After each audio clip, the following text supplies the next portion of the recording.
The Mafia boss arrived home to find his maid collapsed in the rain outside his gate, bleeding. He'd barely survived an ambush an hour ago. What he didn't know, she'd taken the bullet meant for him. And the person who ordered the hit was closer than he ever imagined.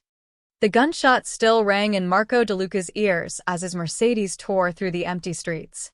Rain hammered against the windshield like bullets, and every shadow looked like another assassin waiting to finish what the first one started. His white shirt clung to his chest, stained with someone else's blood. Not his own. Never his own. That's what 20 years in this life had taught him. Always be the last man standing. "Boss, you sure you don't want to go to this safe house?" His driver's voice cracked with worry. "Home," Marco said, his jaw tight. "I need to think." The mansion appeared through the rain like a fortress. Iron gates, stone walls, security cameras on every corner. Marco had built this place to be untouchable. Yet, tonight, someone had gotten close enough to put a gun to his head in broad daylight. The car slowed at the gate. Marco's hand moved instinctively to the pistol in his waistband. Old habits. The kind that kept you breathing. That's when the headlights caught her. A body, crumpled on the ground just outside the gate, rain pooling around it like a dark mirror. Marco's heart stopped. Stopped the car. He was out before his driver could respond, rain soaking through his jacket in seconds. His shoes splashed through puddles as he ran toward the figure. Even from a distance, he recognized the cheap cotton dress, the small frame, the dark hair plastered against pale skin. Sophia. His maid. Sophia. Marco dropped to his knees beside her, his hands hovering over her body, afraid to touch her. Afraid of what he'd find. She was face down in the mud, one arm stretched out toward the gate, like she'd been trying to reach it. Trying to reach him. Marco grabbed her shoulder and turned her over. Her head lolled back, lips parted, eyes closed. For one horrible second, he thought she was dead. Then her chest rose. Shallow. Weak. But she was breathing. "Sophia, wake up. Look at me." He tapped her cheek, his voice sharper than he intended. The driver appeared beside him with an umbrella, but Marco didn't notice. His focus locked on the woman in his arms. That's when he saw it. Blood. Not rainwater running down her dress. Blood. Dark and thick, spreading from somewhere beneath her left shoulder. The rain was washing it away as fast as it appeared, but Marco knew blood when he saw it. His world tilted. "Get the doctor." Now Marco's voice turned ice cold, the voice that made grown men freeze. "Tell him it's an emergency. Tell him I don't care what he's doing. He comes now, or I bury him." The driver sprinted back to the car. Marco scooped Sophia into his arms. She weighed nothing. How had he never noticed how small she was? For 2 years, she'd cleaned his house, cooked his meals, moved through his life like a ghost. Silent. Invisible. Safe. Now she was bleeding in his arms, and he didn't know why. He carried her through the gate, past the fountain, up the marble steps. Water and blood dripped from her dress, leaving a trail on his pristine white floors. The floors she'd scrubbed just this morning. "Sophia, stay with me." He kicked open the door to his private medical room, a space he'd built for emergencies. Bullet wounds. Knife fights. The cost of doing business. He'd never imagined using it for her. He laid her on the steel table, her head rolling to one side. Under the harsh fluorescent lights, she looked even worse. Her lips were turning blue. Her skin was too pale. Marco pressed his hand against her shoulder, trying to stop the bleeding. His palm came away red. "Don't you dare die on me," he whispered. "Not like this. Not without telling me why." Her eyelids fluttered. Just for a moment. Long enough for Marco to see the fear in her dark eyes before they closed again. A car screeched outside. Footsteps pounded up the stairs.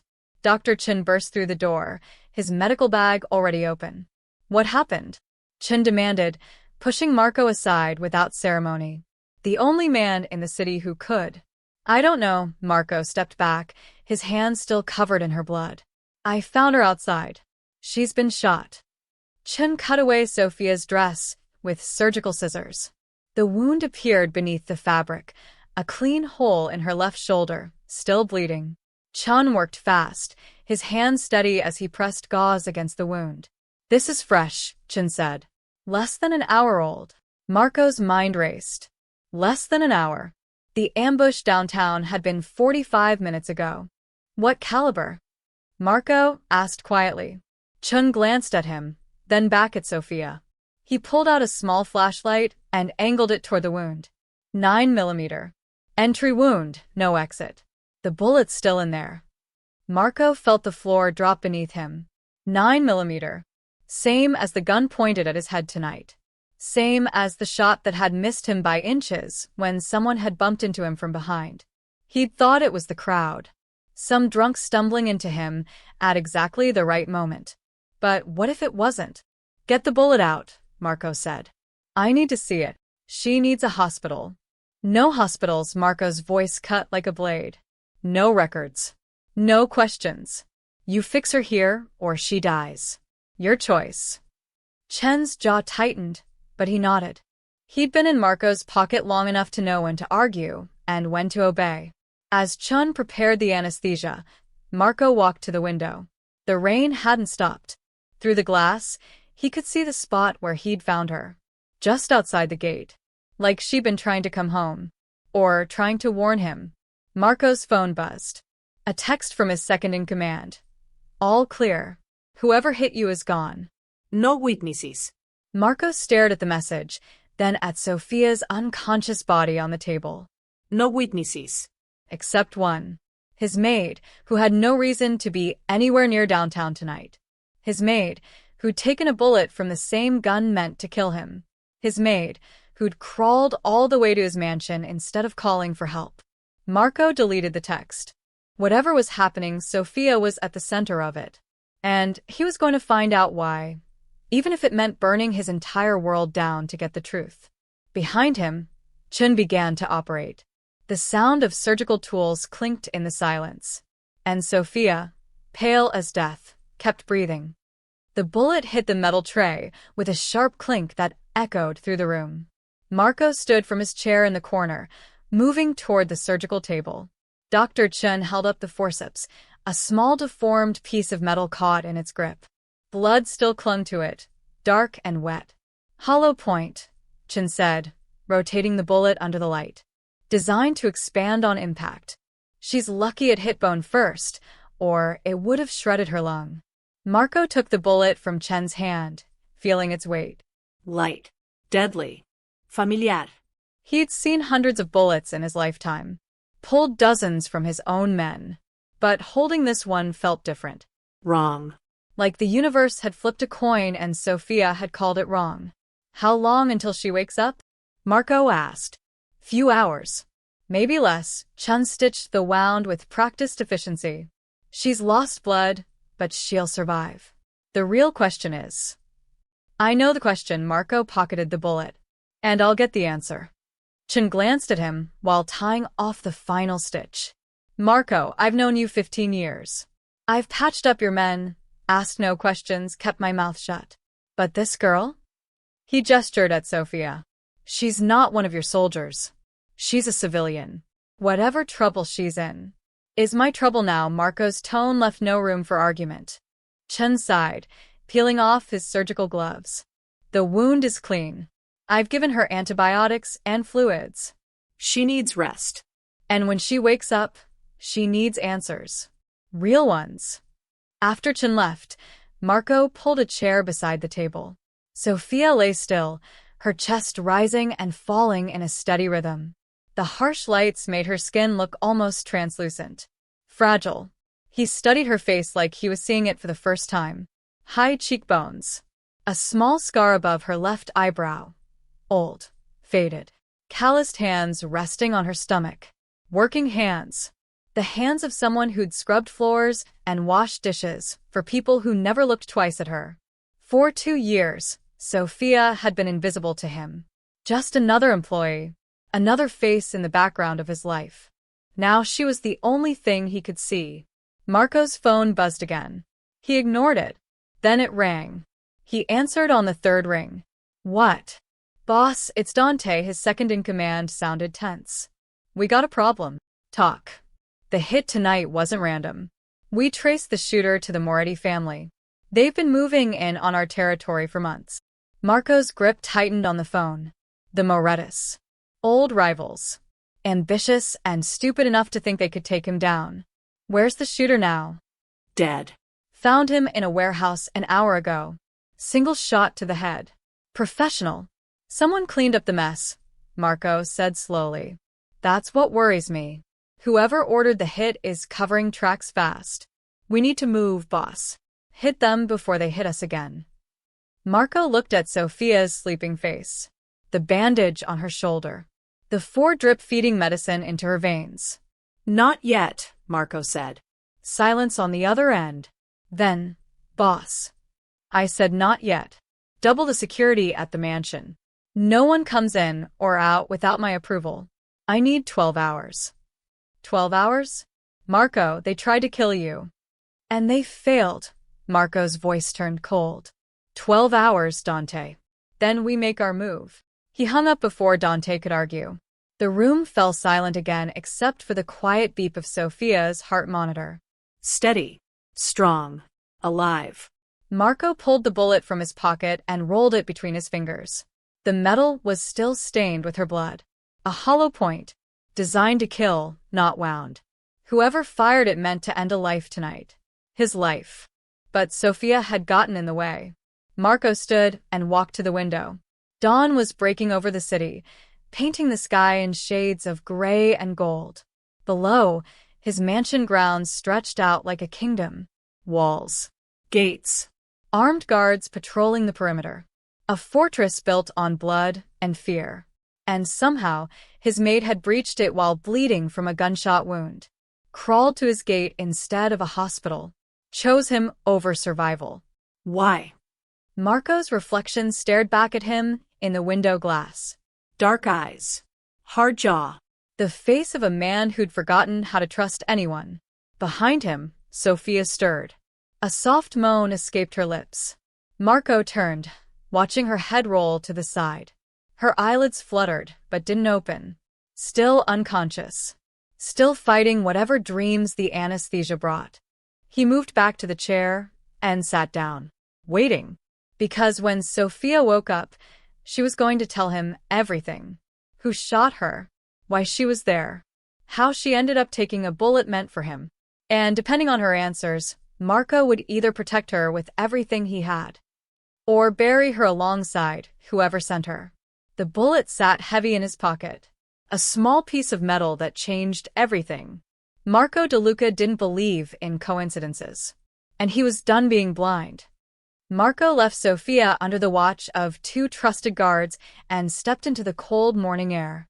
His body screamed for sleep, but sleep was a luxury he couldn't afford. Not when questions burned hotter than the coffee his chef had forced into his hands. The black SUV was already waiting. Dante sat in the passenger seat, his face grim. You look like hell, boss, Dante said as Marco climbed in. Drive. They headed downtown, toward the intersection where everything had gone wrong. The city was waking up, shop owners opening their shutters, early commuters shuffling toward the subway. Normal people living normal lives. Marco had forgotten what normal felt like. The ambush site was still cordoned off with police tape. Marco's connections in the department had ruled it a gang shooting. Case closed. No investigation. Business as usual in a city that had learned to look the other way. We pulled the surveillance footage from 3 different angles, Dante said, handing Marco a tablet. You need to see this. Marco pressed play. The video showed the intersection from above. Grainy. Black and white. Timestamp, 9:47 p.m. Marco watched himself walking down the sidewalk, hands in his pockets. Confident. Untouchable. The way he'd walked these streets for 20 years. Then, at 9:48, a figure appeared in the frame. Small. Quick. Moving through the crowd like smoke. The shooter stepped from an alley across the street. Raised his arm. The gun gleamed under the streetlight. Marco leaned closer to the screen. What happened next took less than 2 seconds. The small figure broke into a run. Crashed into Marco from behind. His body jerked forward, just as the muzzle flashed. The bullet streaked past where his head had been a heartbeat before. The crowd scattered. The shooter disappeared, and the small figure stumbled, grabbed their shoulder, and vanished into the chaos. Marco rewound the footage, watched it again, and again. "Pause it," he said. "Right there." Dante froze the frame at 9 hours 48 minutes and 23 seconds. The moment before impact. The figure's face was turned away from the camera, but Marco could see the outline. Slight build. Dark hair pulled back.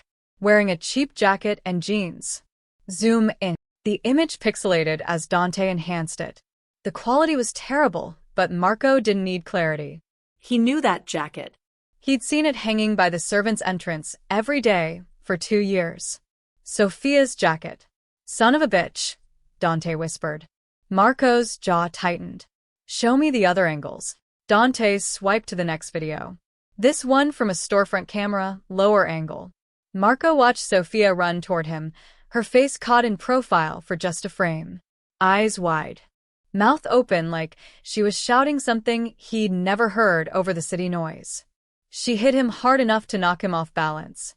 The bullet missed, and Sophia grabbed her shoulder, her face twisting in pain before she turned and ran. Not away from the scene. Toward Marco's mansion. 6 blocks north. "She knew," Marco said quietly. "She knew I was going to be there." Dante shifted uncomfortably. "Boss, how would a maid know your schedule? You don't exactly publish your calendar." Marco didn't answer. His mind was already racing through possibilities, each one worse than the last. A spy. A plant. Someone sent to get close to him, to learn his patterns, to set him up for the kill. But if Sophia was working for his enemies, why take the bullet? Why save him?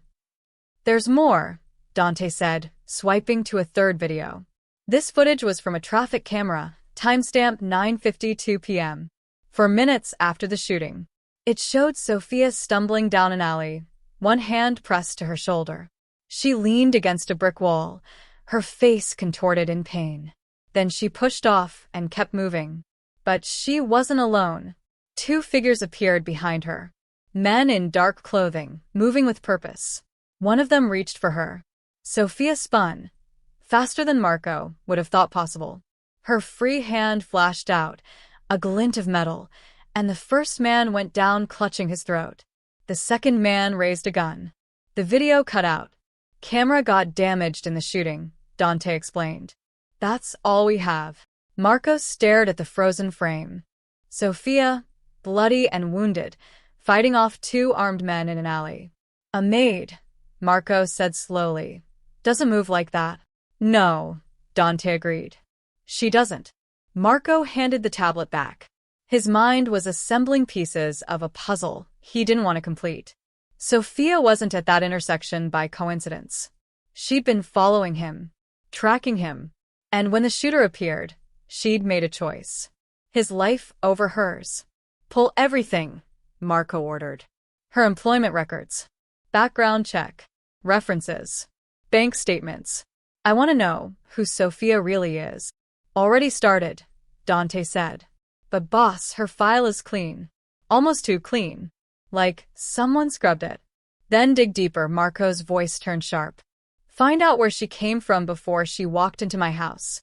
Find out who she talks to, who she calls, who she—" His phone buzzed. A text from one of the guards at the mansion. "She's awake."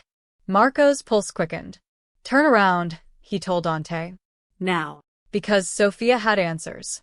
And one way or another, Marco was going to pull every single truth from her, even if it destroyed everything he thought he knew. Sophia's eyes snapped open to white ceiling tiles and the sterile smell of antiseptic. Pain radiated from her shoulder like fire. She tried to sit up, but her body refused to cooperate. Every muscle screamed in protest. Where was she? The last thing she remembered was rain. Blood. The mansion gates so close but impossibly far away. Easy. Sophia's head whipped toward the voice. Marco DeLuca sat in a chair beside her bed, his dark eyes fixed on her with an intensity that made her skin crawl. She was in his house. in his medical room. Alive. Which meant everything had gone wrong. Mr. DeLuca, Sophia's voice came out rough, broken. She tried to push herself up again. I need to go. I shouldn't be here. You're not going anywhere. Marco didn't move, didn't raise his voice. He didn't have to. Authority radiated from him like heat. Not until you tell me why you were bleeding outside my gate last night. Sophia's mind raced. She needed a lie. Something believable. Something that would get her out of this room and far away from the questions in his eyes. I was mugged, she said quickly. On my way home from work. They took my bag and I ran. I didn't know where else to go. Marco tilted his head slightly. You were mugged 6 blocks from here. At exactly 9:48 p.m. The same time someone tried to put a bullet in my head.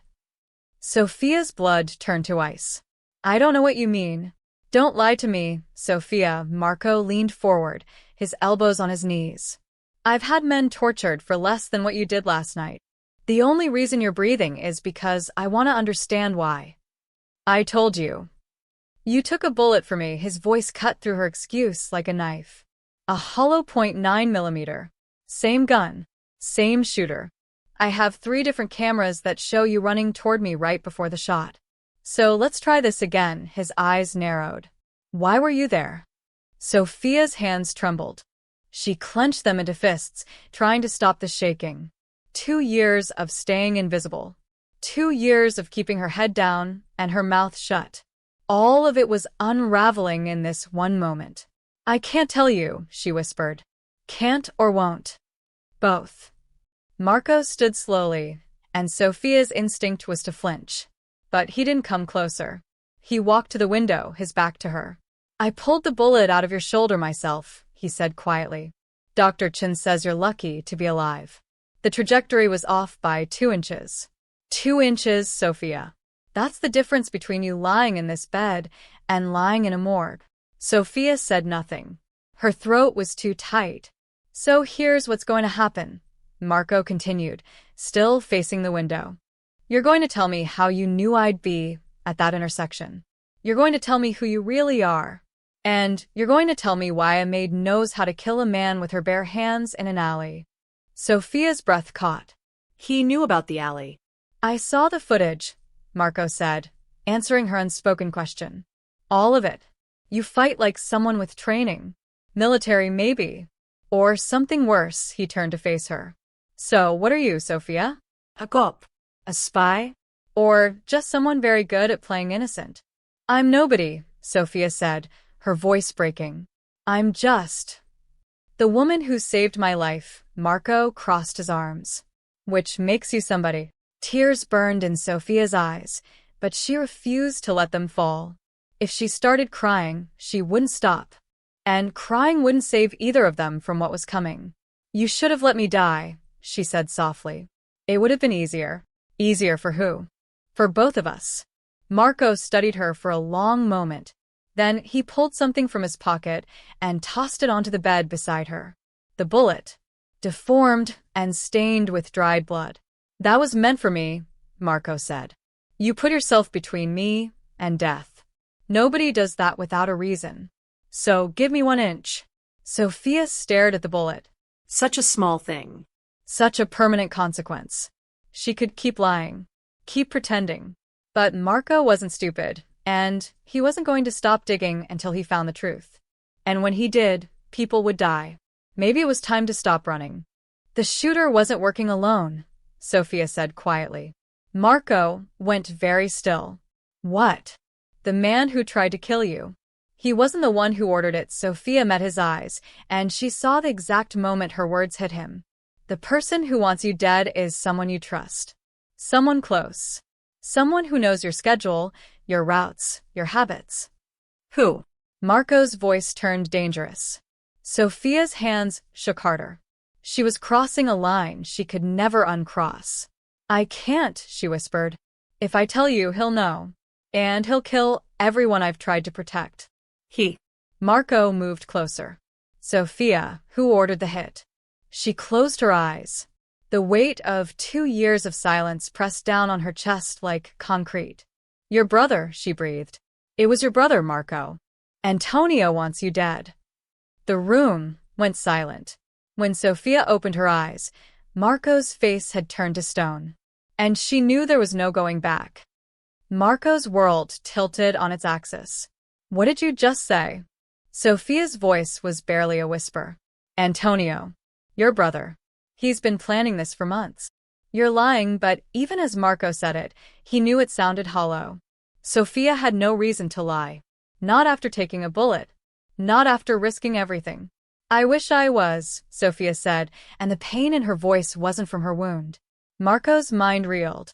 Antonio, his younger brother. The only family he had left after their father died.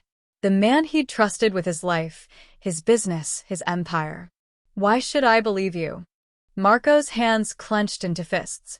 You've been hiding in my house for 2 years. Playing the perfect little maid while what? Spying on me?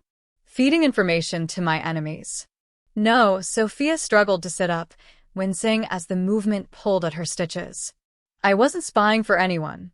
I was trying to survive. By working for me. By staying close enough to see the knife before it found her back, Sophia's eyes glistened with unshed tears. I grew up in the South Side slums, Mr. DeLuca. Same streets you came from. I know what you built. I know what you are. And I know what your brother wants to become. Marco's jaw tightened. The South Side. He hadn't thought about those streets in years.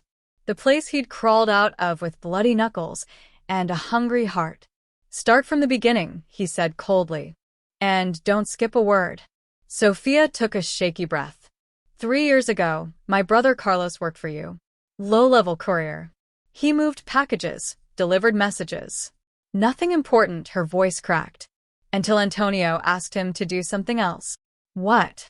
Skim money from the downtown operations. Small amounts. Untraceable. Antonio said it was a test of loyalty. Sophia's hands twisted in the hospital sheets. Carlos was scared, but he did it. Because refusing meant disappearing. We both knew that. Marco said nothing. He remembered Carlos. Quiet kid. Always on time. Reliable. Then Carlos heard something he shouldn't have, Sophia continued. Antonio was at a warehouse, talking to the Moretti family. Making deals. Promising them territory if they helped him take over. Carlos came home that night terrified. Said he was going to tell you. Sophia's voice broke completely now. He never got the chance. They found his body in the river 2 days later. Police called it a suicide. But Carlos didn't kill himself, Mr. DeLuca. Antonio did. Marco felt something cold settle in his chest. He remembered that case. Remembered thinking it was strange. Carlos had seemed fine the week before. Why didn't you go to the police? Marco asked. Because the police don't care about people like us, Sophia wiped her eyes roughly. Because I had no proof. Because Antonio is untouchable. And because she looked at him directly. Because I thought maybe you could stop him if you knew.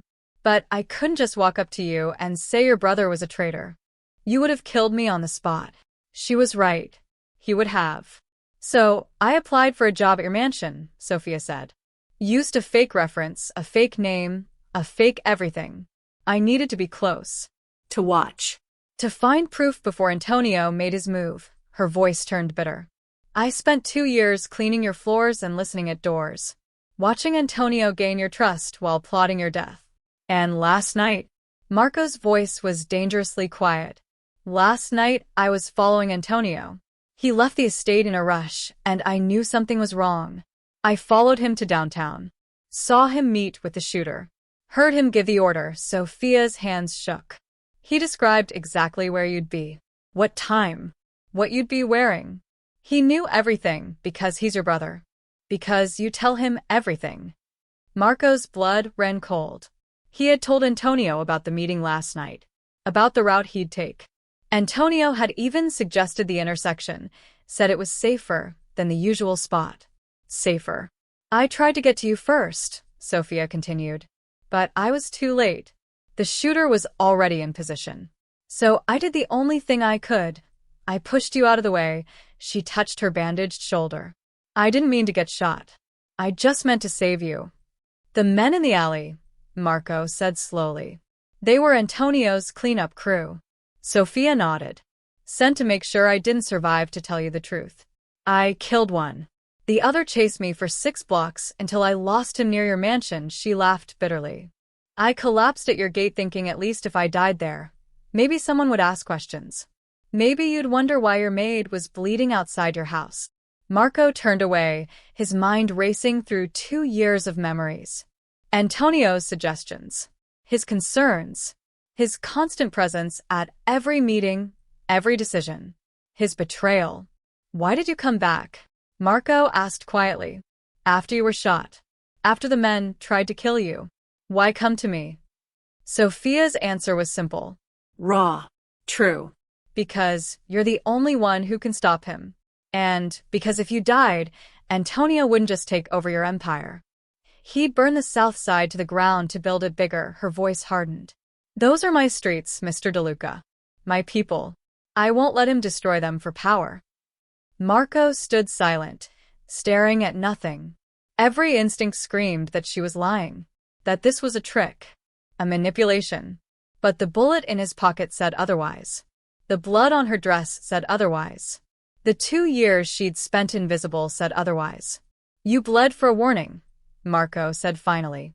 I bled for the people Antonio will kill if he takes over. Sophia met his eyes. I bled for the brother I lost.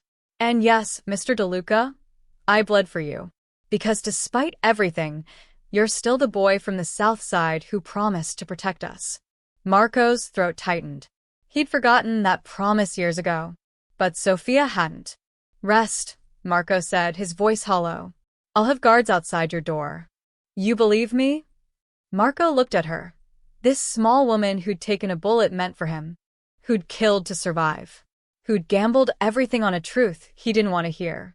I'm going to find out, he said. And if Sophia was right, Marco was going to burn his own brother's world to ash. Marco didn't sleep. He sat in his office, the door locked, curtains drawn. On the desk in front of him lay 3 years of financial records, schedules, and security reports. He was looking for a ghost. A pattern. Proof that his own blood had turned poison. The numbers started to blur around 4 a.m., but Marco's focus never wavered. He'd built this empire on details. On knowing every dollar, every transaction, every movement. If Antonio was stealing from him, the evidence had to be somewhere. Then he found it. A series of wire transfers. Small amounts. 10,000 here. 15,000 there. Always on different dates, always to different offshore accounts. Alone, they meant nothing. Together, they painted a picture Marco wished he couldn't see. $2 million. Gone. Siphoned over 18 months. Marco's hands tightened on the papers. He traced the approval signatures. All legitimate. All authorized by someone with executive access. All signed by Antonio. A knock on the door made Marco's hand move to his gun. It's Dante. Marco unlocked the door. His second-in-command looked exhausted, carrying a laptop and a thick folder. Please tell me you found something that proves Sophia is lying, Marco said. Dante's expression gave him the answer before he spoke. I wish I could, boss. He opened the laptop on Marco's desk and pulled up a series of surveillance photos. Antonio meeting with men Marco didn't recognize. Antonio at warehouses Marco didn't own. Antonio in restaurants with known Moretti associates. These go back 14 months, Dante said quietly. We had him under routine surveillance, standard protocol for all executives. I never flagged it because he hesitated. Because he's my brother. Yeah. Marco stared at the photos. Antonio's face in each one. Smiling. Confident. Trading Marco's trust for his own ambition. There's more, Dante said, opening the folder. I pulled his phone records. Burner phones. 3 of them. All purchased under fake names, but the cell tower data puts them in his possession. He spread the records across the desk. 17 calls to Moretti numbers in the last month alone. The last one was yesterday at 8:47 p.m. 1 hour before the ambush. Marco's chest tightened. The final piece clicked into place with the weight of a gravestone. Does anyone else know about this? Marco asked. No. Just us. Dante paused. What do you want to do? Marco stood and walked to the window. Outside, the sun was rising over his empire. Territory he'd bled for, fought for, killed for, and his brother was selling it piece by piece. Antonio has allies in the family, Marco said. Soldiers who are loyal to him. If I move against him publicly, it splits the organization. We'll have a civil war. So, what's the play? Marco was quiet for a long moment. Then, I need to talk to him. Face to face. See if he confesses. That's suicide, boss. If he knows you're onto him. He doesn't. Not yet. Marco turned from the window. Antonio thinks the hit failed because of bad luck. He thinks I don't suspect anything. That gives me an advantage. A temporary one. It's enough. Marco grabbed his jacket. Set up a meeting. Just me and Antonio. Tell him I want to discuss expansion into the east side. Make it sound routine. Dante frowned. And if he tries something? Then I'll know Sofia was right about everything. Marco checked his gun, chambered around. And I'll handle it. What about the girl? Marco paused. Double the guards on her room. No one gets in or out without my authorization. If Antonio knows she's alive and talking, he'll send people to finish what his cleanup crew couldn't. You trust her? It was a fair question. Marco had trusted Antonio for 32 years, and that trust had nearly gotten him killed. Why should he trust a woman who'd lied about her identity for 2 years? Because she bled for you, a voice whispered in his mind. Because she had nothing to gain and everything to lose. I don't trust anyone, Marco said. But I believe her. Dante nodded slowly. I'll set up the meeting. After Dante left, Marco returned to the financial records. He photographed every page, every transaction, every piece of evidence. Then he locked the originals in his personal safe, the one only he could access. If Antonio was planning a coup, he'd done it carefully, methodically, like Marco had taught him. But Antonio had made one mistake. He'd underestimated a maid from the south side. A girl who'd watched her brother die and decided that silence was worse than death. Marco pulled out his phone and texted the guard outside Sofia's room. How is she? The response came quickly, sleeping. Stable. Good. She needed rest. Because when this was over, when Marco had torn the truth from Antonio's throat, Sofia would need to decide what came next. Stay in a world that had stolen her brother and nearly killed her.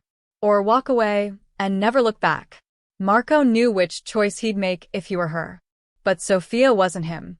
She'd already proven that. She'd proven she was braver. His phone buzzed. Dante. Meeting set. Antonio says noon. His office. Marco typed back. Confirmed. 6 hours. 6 hours until he faced his brother and asked the question that would either save his empire or destroy it. He opened his desk drawer and pulled out a photo. Him and Antonio, 15 years ago. Young. Hungry. Brothers against the world. Marco set the photo face down. Then he started preparing for war. Marco never made it to the meeting. At 10:47 a.m., his phone rang. The guard outside Sofia's room.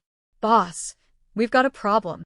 Marco was out of his office before the guard finished the sentence.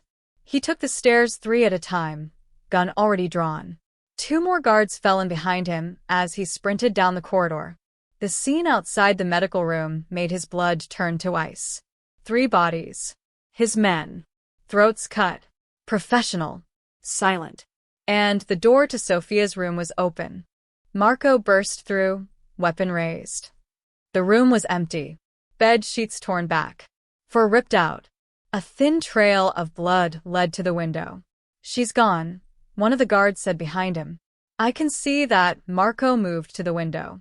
It was open, curtain billowing in the wind. 3 stories up. No ley. No fire escape. No way down without breaking your neck. Unless you were desperate enough not to care. Marco's radio crackled. Boss, we've got movement at the north gate. Female. Injured. She's trying to leave on foot. Stop her, Marco barked. Don't let her off the property. I'm coming now. He ran. Down the stairs, through the foyer, past startled staff who pressed themselves against walls as their boss tore through the mansion like a storm. He found Sophia at the gate, held back by 2 guards. She was struggling against them, her shoulder wound bleeding through fresh bandages. She'd changed into street clothes, someone's spare uniform, too big for her frame. "Let me go." Sophia's voice was raw with panic. "They're coming. They'll kill everyone." "Sophia." Marco's command cut through her fear. She turned, and he saw the terror in her eyes. Real. "Absolute. They found me," she gasped. "Antonio knows I'm alive. He knows I talked." How? Marco closed the distance between them. "How does he know?" "I don't know, but they're coming. I heard them on the radio, the guards, before her voice broke. Your men are dead because of me. I have to leave. I have to run before more people die." Marco grabbed her arms, forcing her to look at him. "Running is what gets you killed. Trust me. I can't stay here. I'm a target." "We're all targets," Marco released her, turning to his guards. "How many did you see?" 3 men. Professional gear. They breached the east wall. Killed the perimeter guards before we even knew they were inside. Marco's jaw tightened. Antonio wasn't waiting for noon. He was making his move now. Fast. Brutal. Tying up loose ends. "He knows we know," Marco said quietly. Sophia shook her head. "That's impossible. Unless..." Her eyes widened. "The meeting. It was a setup." "What meeting?" "Antonio called it. Noon at his office." Marco pulled out his phone. No signal. He tried his radio. Static. Someone had jammed communications. "They're cutting us off." Dante's voice crackled through the static before dying completely. Then the first explosion ripped through the east wing. The blast wave knocked Sophia off her feet. Marco caught her, pulling her behind one of the gate pillars as debris rained down. Smoke billowed from where his garage used to be. "They're not here to capture," Marco said. "They're here to erase." Gunfire erupted from inside the mansion. Screams. The sharp crack of automatic weapons. "We need to move." Now Marco grabbed Sophia's hand. "Can you run?" "Do I have a choice?" No. They ran toward the service entrance, staying low. More guards appeared, forming a protective circle around Marco. But they were being picked off one by one. Precision shots from positions Marco couldn't see. "Snipers on the roof," someone shouted. Marco pulled Sophia down behind a fountain as bullets chewed through marble. Water sprayed everywhere, mixing with blood on the ground. "Boss, the cars are gone." Dante appeared, bleeding from a cut on his forehead. "They sabotaged the garage." "We're on foot." "The hospital," Sophia said suddenly. "Antonio doesn't know I was there. If we can reach it." "He'll expect that," Marco said. "Then where?" Dante demanded. Marco thought fast. Antonio knew his properties, his safe houses, his escape routes. Every contingency Marco had planned for was worthless now because his brother had helped him plan them all. But there was one place. One location Antonio had never liked. Called it a waste of money. "St. Catherine's Hospital," Marco said. "Public. Civilian. We hide her there under a fake name." "That's your plan?" Dante looked incredulous. "A public hospital? It's the last place I'll look." Antonio thinks in terms of safe houses and bought silence. He won't expect us to hide in plain sight. Another explosion. Closer this time. The west wall crumbled. "Decide now, boss." Marco looked at Sophia. Blood soaked through her bandages. Her face was pale with pain and fear. But her eyes were steady. "I trust you," she said quietly. Those 3 words shouldn't have mattered. But they did. "We go now," Marco ordered. "Dante, grab whoever's left standing." 2 cars. One decoy heading south, one heading to the hospital. We split their forces. They moved. Through smoke and gunfire. Past bodies of men Marco had known for years. Good men. Loyal men. Dead because his brother wanted a crown. Marco held Sophia's hand the entire way. When she stumbled, he caught her. When bullets came too close, he shielded her with his own body. Because Antonio had been right about one thing. Marco De Luca protected what was his. And somehow, without him noticing, Sophia had become exactly that. They reached the service gate. A car waited, engine running. Dante at the wheel. "Get in," Dante shouted. Marco pushed Sophia into the back seat and climbed in after her. Bullets spiderwebbed the windshield as they tore out of the mansion grounds. In the rear-view mirror, Marco watched his fortress burn. Antonio had declared war. And Marco was going to make him regret it. The hospital room was small. The kind of place where people disappeared into paperwork and nobody asked questions if you paid cash up front. Marco had paid enough cash to buy silence for a week. Sophia sat on the bed, a fresh 4 in her arm, new bandages on her shoulder. A doctor, not Chun, someone Dante had found, had checked her wound and left without making eye contact. Smart man. Now it was just the two of them. Dante was outside, guarding the door. The rest of Marco's men were scattered across the city, trying to salvage what was left of his crumbling organization. "You should leave," Sophia said quietly. She hadn't looked at Marco since they arrived. "Being near me is dangerous. I think we're past that point. I'm serious. Antonio won't stop until I'm dead. And anyone protecting me dies too," her voice cracked. "Those guards at your mansion, they had families. Lives. And now they're gone because Antonio is a traitor." Marco's voice was firm. "Don't take his sins onto your shoulders." Sophia finally looked at him. Her eyes were red-rimmed, exhausted. "How do you do it?" "Do what?" "Carry all that death. All those choices," she gestured vaguely at nothing and everything. "You've built an empire on violence. People fear you, Hate you. How do you live with that?" Marco was quiet for a moment. Nobody had asked him that question in years. Most people assumed he didn't care. That men like him were made of stone and ice. "I tell myself it was necessary," he said finally. "That the violence kept worse violence away. That I protected more people than I hurt," he paused. "Most days I even believe it, but not all days." No. "Not all days." Sophia pulled her knees to her chest, wincing as the movement pulled at her stitches. "I grew up on Cortez Street. You know it. Marco Nadid. The worst block in the South Side, where hope went to die. My mother worked 3 jobs," Sophia continued. "My father drank away whatever money she made. Carlos and I learned to steal food before we learned to read. That was normal. That was life." She stared at her hands. "When I was 12, I watched a man get beaten to death over $20. Right outside my building. Nobody called the police. Nobody helped. We just stepped over his body on our way to school the next day." Marco said nothing. He knew those streets. Had lived that life. "Then you came," Sophia said. Marco De Luca. The South Side kid who'd made it out.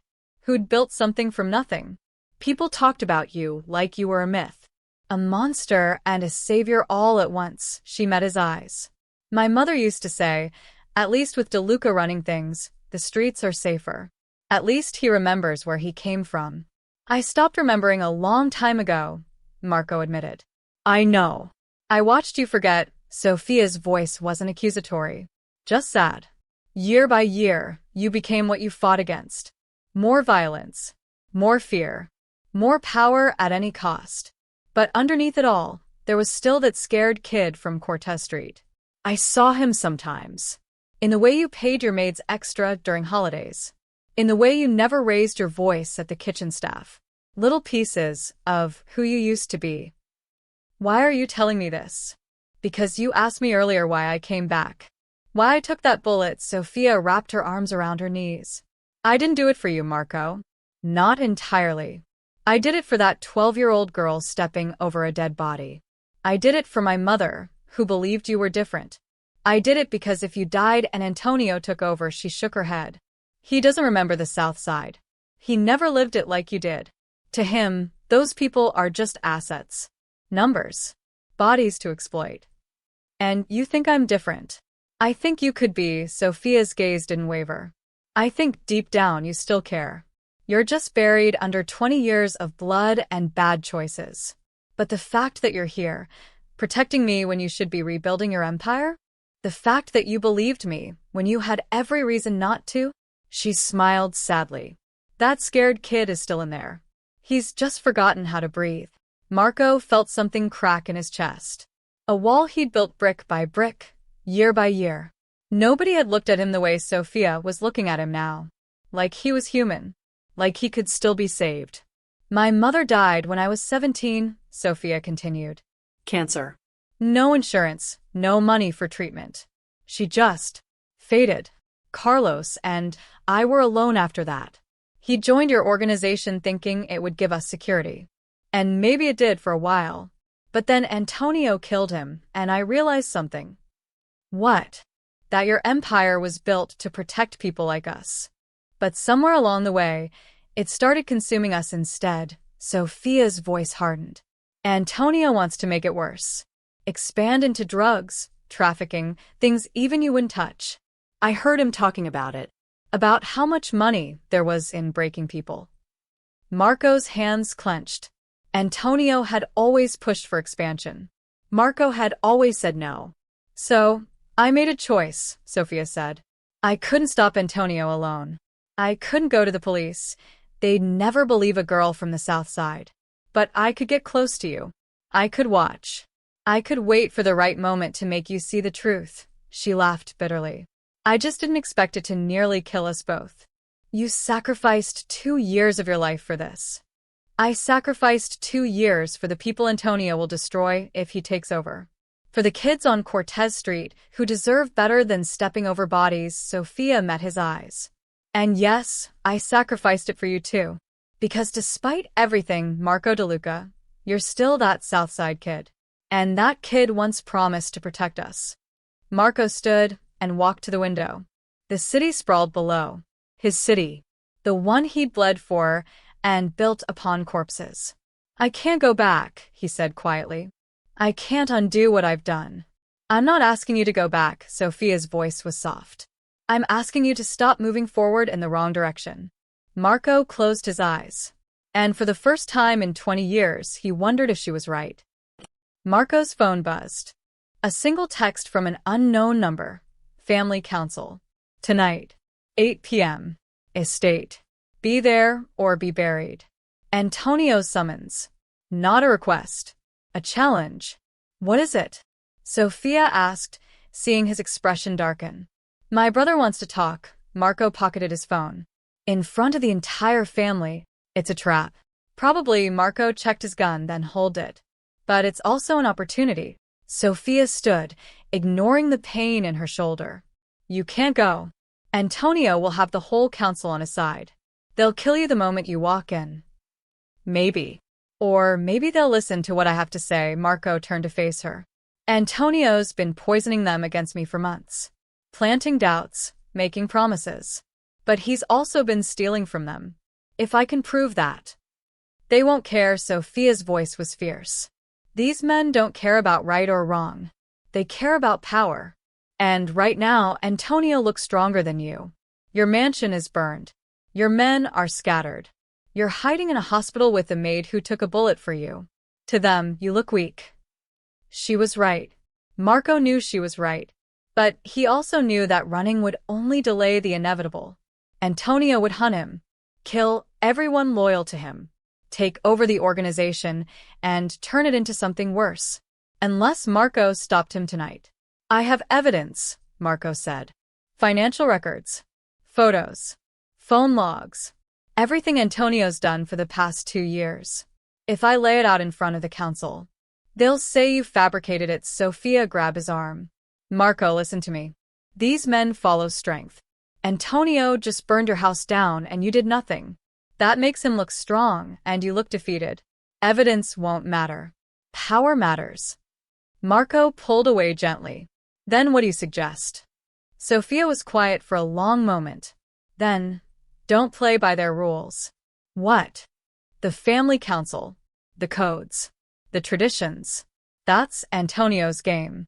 He knows you'll follow protocol, present evidence, argue your case like this is some kind of court. Sophia's eyes blazed. But it's not a court. It's a room full of predators waiting to see which of you bleeds first. So, what's your play? Burn it all down, Sophia said it like she'd been thinking about it for years. Not the buildings. The system. The organization. Everything Antonio wants to inherit. Make it worthless. Make it so there's nothing left to fight over. Marco stared at her. You want me to destroy my own empire. I want you to save yourself. Sophia stepped closer. Antonio wants power. Give him ashes. Dismantle the operations. Feed information to your rivals, to the police, to anyone who can tear it apart from the inside. By the time you walk into that council meeting, there should be nothing left for Antonio to take. That's suicide. I'll have enemies on all sides. You already do, Sophia's voice softened. But at least this way, you control how it ends. You decide what burns and what's saved. You protect the people who deserve protecting and let the rest fall. Marco turned away. Everything he'd built. 20 years of blood, sweat, and ruthless decisions. All of it gone. But he thought about the mansion burning. His men dead.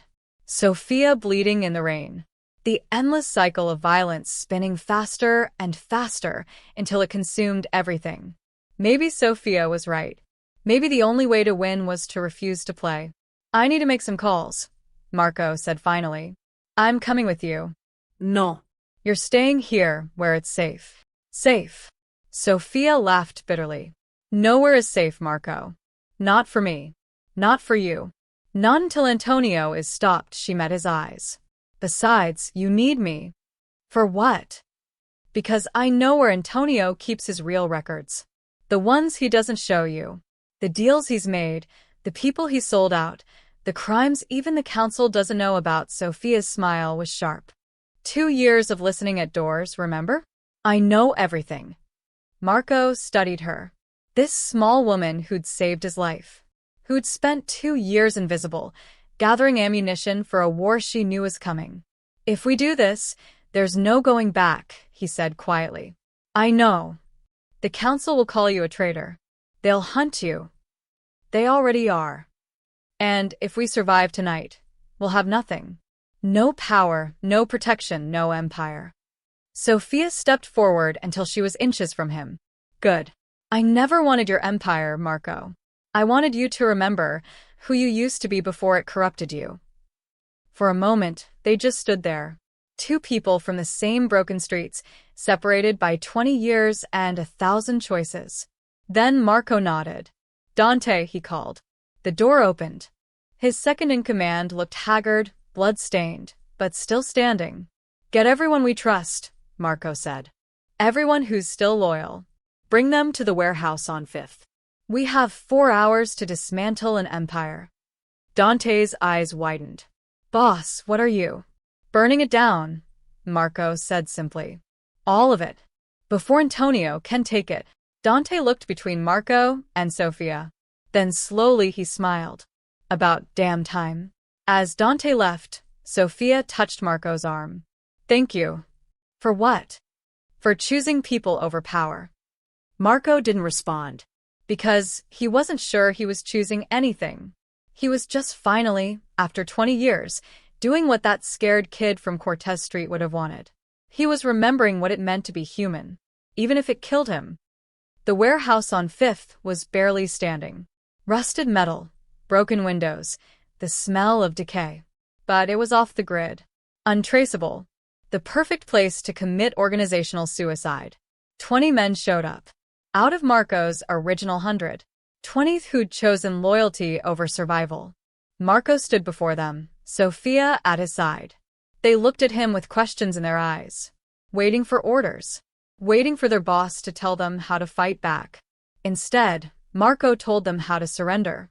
Antonio wants my empire, Marco said. So, I'm going to give it to him.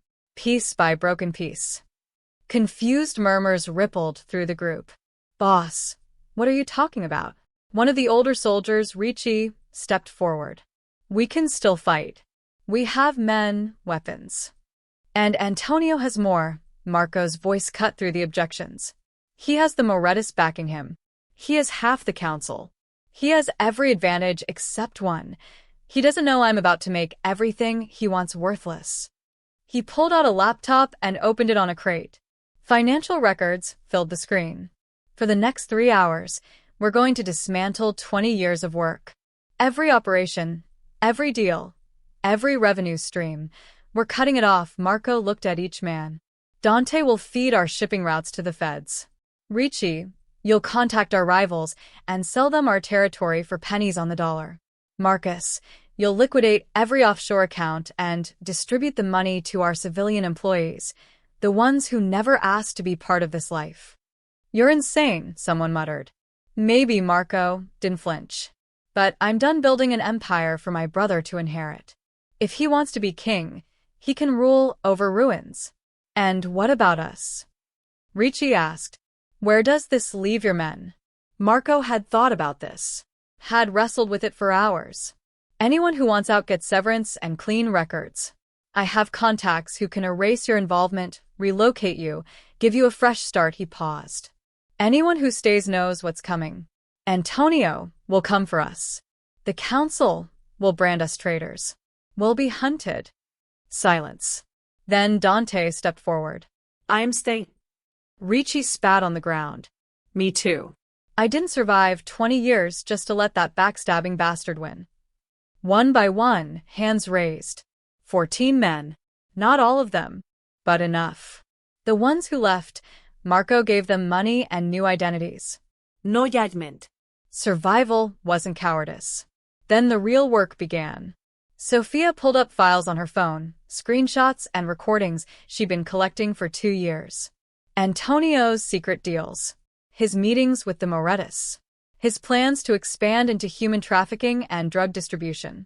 Send this to every rival family, Marco said. Let them see who they're really partnering with. Let them know Antonio's been playing them against each other. Dante typed rapidly. Done. The Morettis are going to lose their minds when they see he promised their territory to the Calabrese family too. Good. Let them tear each other apart. Next came the financial records. Marco had built his empire on legitimate fronts, construction companies, restaurants, real estate. All of it carefully documented, taxed, legal on the surface. Now he was going to expose the rot underneath. This goes to the FBI, the IRS, and the State Attorney General, Marco said, uploading encrypted files. Every shell company, every bribe, every laundered dollar. They'll freeze the assets within hours. By the time Antonio takes control, there won't be anything left to control. Boss, this implicates you too, Marcus said nervously. I know, Marco kept typing. I'll deal with that later. Sophia touched his shoulder. Marco, if you send this, you'll go to prison. Not if I disappear first, he met her eyes. I've been planning exit strategies for years. I just never thought I'd use them against myself. For 3 hours they worked, dismantling, Destroying. burning bridges, and salting the earth. Marco contacted his civilian employees, the restaurant workers, the construction crews, the people who had no idea they worked for a crime boss. He transferred severance packages, gave them references, ensured they'd land on their feet. The warehouse filled with the sound of keyboards, hushed phone calls, and the systematic destruction of an empire. At 7:30 p.m., it was done. Marco closed the laptop. His empire, everything he'd built, everything he'd killed for, was a smoking crater. Territory sold. Money gone. Operations exposed. The FBI had enough evidence to take down half the crime families in the city, including his. Antonio's going to know something's wrong, Dante said. The council meeting starts in 30 minutes. When he realizes what you've done, he'll come for me. Marco stood, straightening his jacket. Which is exactly what I want. Sophia grabbed his arm. You're still going to the meeting? I have to finish this. It's suicide. It's justice. Marco gently removed her hand. Antonio wants to kill me for my empire. Let him find out there's no empire left. Let him face the council with nothing to offer them. Let him explain why every family in the city now wants him dead. And then what? They kill you both. Marco smiled. It was a sad smile. A tired smile. Then it's over. The cycle breaks. No more DeLuca Empire. No more bloodshed over power that never should have existed. He touched her face gently. You were right, Sophia. I needed to remember who I was. And that kid from Cortez Street? He never wanted this. He just wanted to survive. Tears streamed down Sophia's face. This isn't surviving. This is giving up. No, Marco said softly. This is finally making a choice that matters. He turned to his men. Anyone who wants to leave, leave now. What comes next isn't going to be pretty. No one moved. Marco nodded once. Then he walked toward the door. Toward his brother. Toward the end of everything. And for the first time in 20 years, Marco DeLuca felt free. Marco didn't go to the council meeting. Instead, he went to the police. Detective Sarah Chen, no relation to his doctor, had been investigating the DeLuca family for 6 years. She'd built cases that crumbled, chased leads that vanished, watched criminals walk free because witnesses disappeared. Now Marco DeLuca walked into her precinct at 7:55 p.m. and laid everything on her desk. I'm here to confess, he said simply. Chen stared at him like he'd grown a second head. Excuse me? 20 years of crimes. I have records, evidence, testimony. Everything you need to put me away and dismantle what's left of my organization. Marco sat down without being invited. But I have conditions. You don't get to make conditions. Yes, I do. Because without me, you get nothing. Antonio DeLuca takes over, cleans house, and you're back to square 1. Marco leaned forward.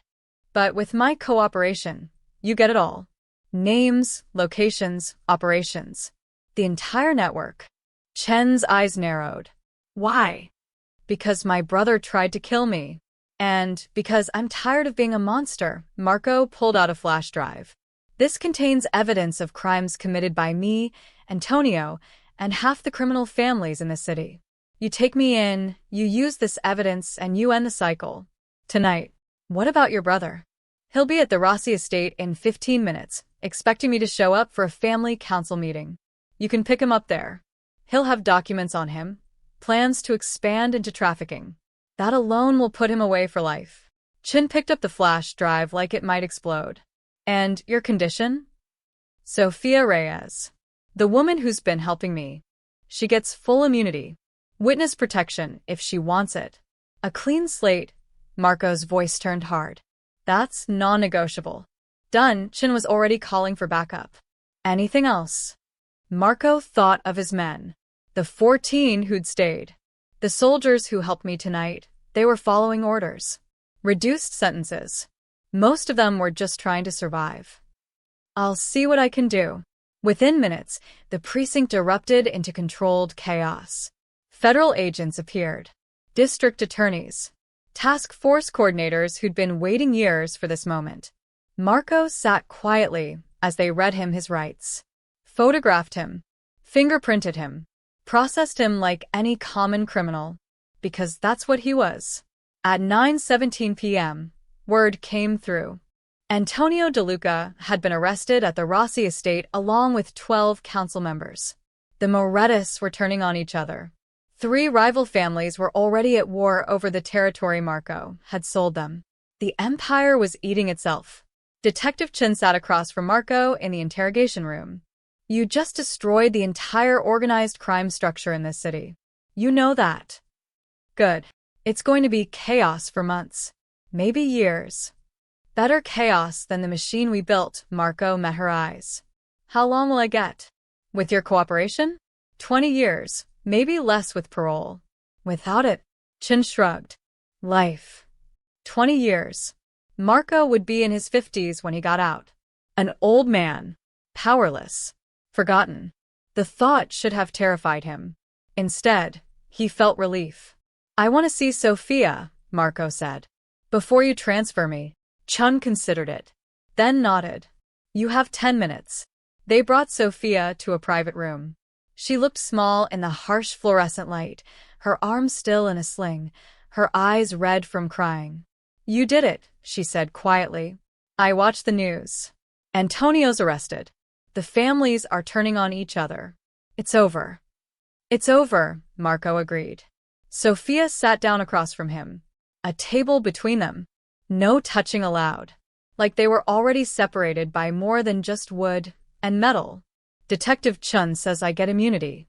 Witness protection if I want it. Sophia's voice cracked. A new name. New city. New life. You should take it. Should I? Marco looked at her. Really looked at her. This woman who'd saved him in every way a person could be saved. Who'd reminded him that underneath the blood and violence, he was still human. The girl from Cortez Street deserves a chance, Marco said softly. A real chance. Not running from my mistakes. Not living in fear.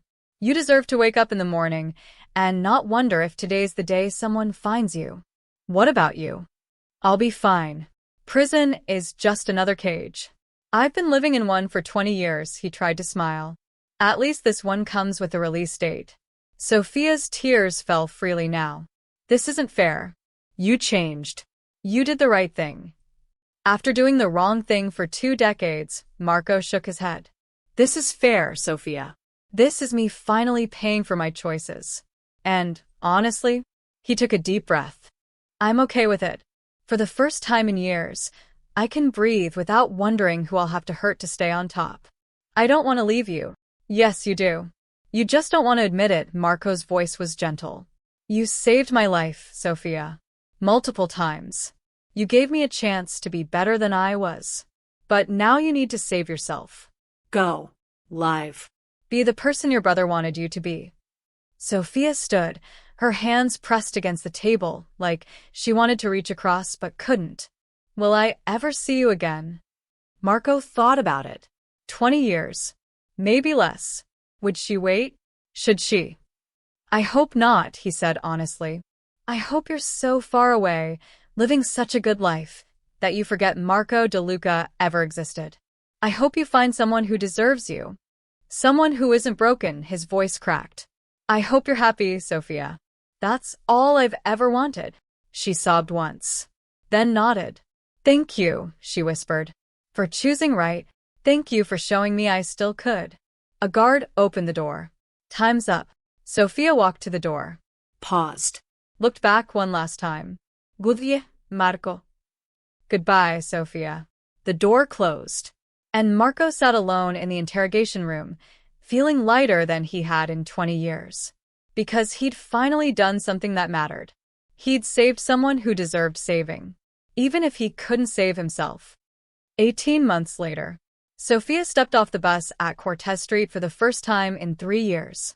The neighborhood looked the same.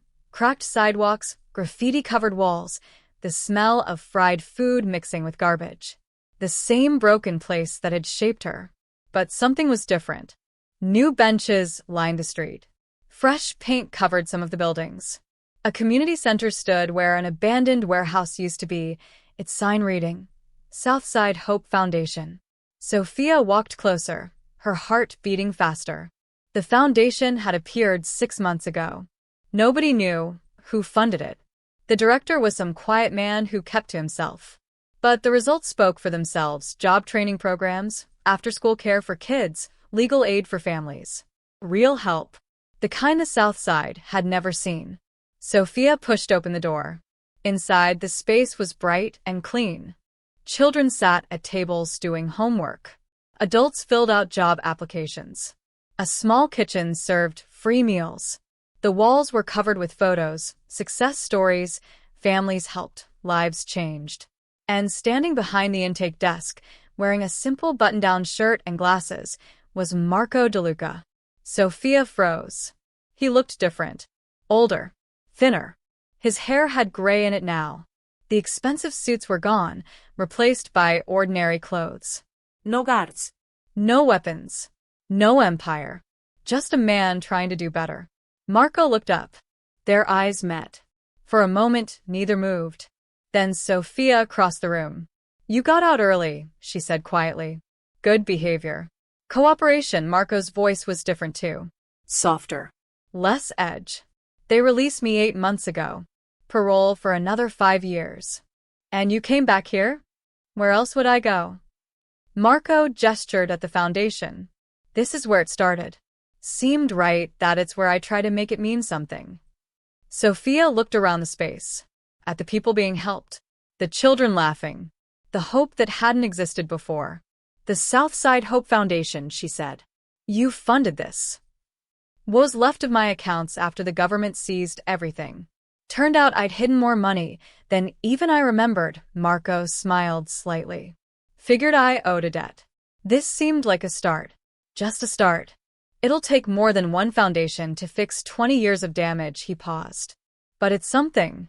And something is better than nothing. Sophia felt tears prick her eyes. You did it. You actually changed. I'm trying. Marco looked at her carefully, like he was afraid she might disappear. What about you? The news said Sofia Reyes moved to Oregon. Got a job at a nonprofit. Started over. I did. For a while, Sophia touched the intake desk. But Oregon was too quiet. Too far from home. I realized I wasn't running toward something. I was just running. She met his eyes. So I came back. Figured the South Side could use someone who understands it. You're staying? If you'll have me, Sophia's voice was steady. The foundation needs a coordinator. Someone to connect with the community, handle outreach, actually talk to people instead of just processing paperwork. She smiled. I hear the current director is terrible with people. Marco laughed. Actually laughed. It sounded rusty, like he'd forgotten how. The pay is terrible, he warned. I don't need much. The hours are long. I've worked worse. And your boss is an ex-con with more enemies than friends. I've dealt with worse than that too. Sophia stepped closer. Besides, someone needs to make sure you don't slip back into old habits. I won't.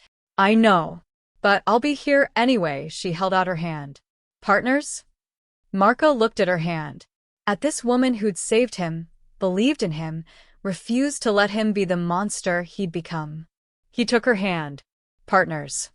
Over the following months, the foundation grew. More programs. More families helped.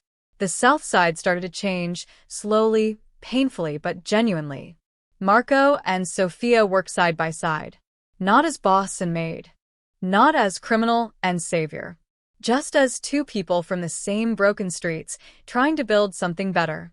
Sometimes at night, when the foundation was closed and the streets were quiet, they'd sit on the front steps and watch the neighborhood. Do you ever regret it? Sophia asked one evening. Giving up everything? Marco thought about it. About the empire. The power. The fear and respect that came with his name. No, he said finally. That wasn't living. It was just surviving with better furniture. Sophia smiled. And this. This is harder. More painful. Less impressive. Marco looked at the community center, at the light spilling from its windows into the dark street. But this is real. This actually matters. Carlos would have liked this, Sophia said softly. Seeing you here. Helping instead of taking. I hope so. Marco's voice was quiet. I owe him that much. They sat in comfortable silence, two survivors who'd found their way home. The storm that night 18 months ago had changed everything. One Maid's decision to push a crime boss out of the way. One bullet that sparked a revolution. No grand speeches. No dramatic endiness. Just two people from Cortez Street building something good from the ruins of something terrible. And in the South Side, where hope had been dead for decades, small lights started to flicker. One foundation. One family. One choice at a time. Redemption, they learned, wasn't loud. It was quiet work. Daily effort. The slow, steady belief that broken people could build something unbroken. And sometimes, when the night was clear, Marco and Sophia would look at each other and know the same truth. They hadn't just survived the storm. They'd become shelter for others still caught in it.